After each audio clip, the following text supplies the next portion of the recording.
Ang makasalanang lungsod. Tingnan ninyo ang lungsod ng Jerusalem. Matapat ito noon, pero ngayoy para ng babaeng bayaran.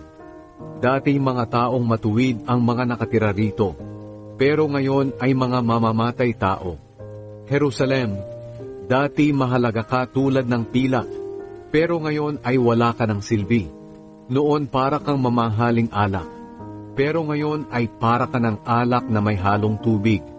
Ang mga pinuno mo'y mga suwail at kasabwat ng mga magnanakaw.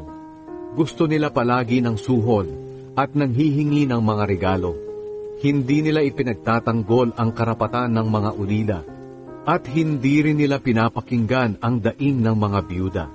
Kaya sinabi ng Panginoon, ang makapangyarihang Diyos ng Israel, gagaan ang kalooban ko kapag naparusahan ko na kayong mga taga-Jerusalem na aking mga kaaway. Parurusahan ko kayo para magbago kayo, katulad ng pilak na dinadalisay sa apoy.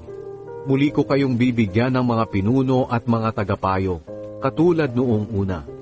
At ang lungsod ninyo ay tatawaging lungsod ng mga matuwid at tapat na mga tao.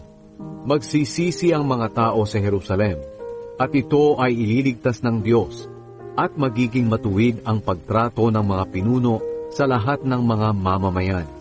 Pero lilipulin niya ang mga suwail at mga makasalanan, ang mga taong tumalikod sa Panginoon.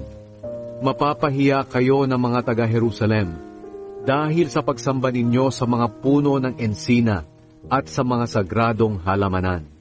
Matutulad kayo sa isang nalalantang puno ng ensina at sa isang halamanang hindi nadidiligan. Ang mga makapangyarihan sa inyo ay magiging katulad ng tuyong kahoy na madaling masunog, at ang masasama nilang gawa ay magiging parang tilamsik ng apoy na susunog sa kanila. Walang makakapatay sa apoy na iyon.